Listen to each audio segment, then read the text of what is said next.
Hello my বাউ squad, চলে এসেছি আবারও একটি খুব সহজ আর কুইক রেসিপি আর কিছু গল্প নিয়ে। এখন মাছ বাজারে গেলে সত্যি কথা বলতে অন্য কোনো মাছের দিকে আমার চোখ যায় না। আমার মতে ইলিশ মাছ পৃথিবীর সর্বশ্রেষ্ঠ খাবারের মধ্যে একটি। মাছটি আমার এতটাই প্রিয় যে ছোটোবেলায় যখন বাড়িতে ইলিশ মাছ আসতো আমি দিনে 4 বেলা ভাত খেতাম। আমার খিদের পরিমাণটাই বেড়ে যেত। তোমরাও কেউ আছো নাকি এমন যার খিদের পরিমাণ বেড়ে যায় বাড়িতে ইলিশ মাছ এলে? থাকলে অবশ্যই আমাকে কমেন্ট করে জানিও। রেসিপিটি যেদিন আমি শ্যুট করেছিলাম সেদিন আমার বাড়ির রান্নার দিদি ছিলেন ছুটিতে, তাই শুটিং আর লাঞ্চ বানানো চলছিল পাশাপাশি। কিছু ভাতের শর্টসও নিয়েছিলাম, সেগুলোও তোমরা দেখতে পাবে। ভাত নিয়ে আমার কিছু বলার নেই, রেসিপিটা একটু সংক্ষেপে বলে দিই। যেমন তোমরা দেখলে, প্রথমেই পরিষ্কার করা মাছগুলো একটু নুন হলুদ দিয়ে মাখিয়ে সাইডে রেখে নিয়েছি। এবার একটা বেগুন টুকরো টুকরো করে কেটে নিলাম। আমি হাফ বেগুন নিয়েছি। তোমরা এই রান্নাটি করার জন্য যে কটি মাছ ইউজ করবে সেই পরিমাণ হিসেবে বেগুনটা নিয়ে নেবে। এরপর কয়েকটা কাঁচা লঙ্কা আমি চিড়ে সাইডে রেখে নিলাম। যেহেতু এই রান্নায় তেল, নুন আর হলুদ ছাড়া অন্য কোনো মশলা আমি সেভাবে কিছু ইউজ করব না, তাই লঙ্কার পরিমাণটা একটু বেশি হলেই ভালো হয়।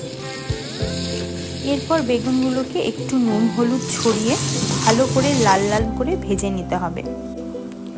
আচ্ছা, এবার ইলিশ মাছটা অনেকেই না ভেজে রান্না করতে পছন্দ করো, তবে আমার বাড়িতে একদম কাঁচা মাছটা খুব কম খাওয়া হয়। বেশিরভাগ ওই সর্ষে ইলিশ হলে বা ভাপা ইলিশ হলে সেক্ষেত্রে কাঁচা মাছ ইউজ হয়, কিন্তু এই ধরনের রেসিপিতে ওই ভেজেও না ভাজা টাইপস একটা পদ্ধতি আছে, আমরা সেটা ফলো করি।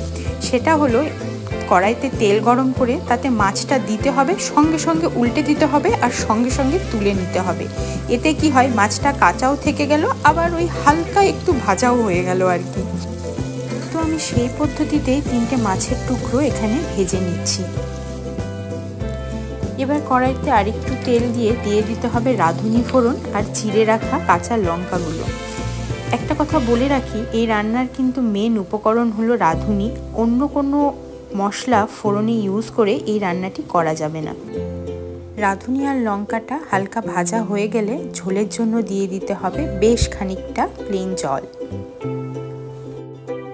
এরপর ঝোলটা ফুটে গেলে তাতে দিয়ে দেব ভেজে রাখা বেগুন আর মাছের পিসগুলো।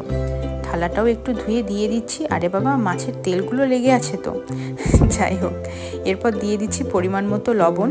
লবণটি দেওয়ার সময় এটা খেয়াল রাখতে হবে যে বেগুন ভাজার সময় আর মাছে দুটোতেই আমরা লবণ ইউজ করেছিলাম, তাই সেই বুঝে লবণের পরিমাণটা দিতে হবে। তারপর আবার একটু কভার করে 10 মিনিট মতো লো ফ্লেমে ফুটিয়ে নিলেই তৈরি হয়ে যাবে আমাদের এই সিম্পল ইলিশ বেগুনের ঝোল। একবার রেসিপিটি ট্রাই করে অবশ্যই আমাকে জানিও কেমন লাগলো।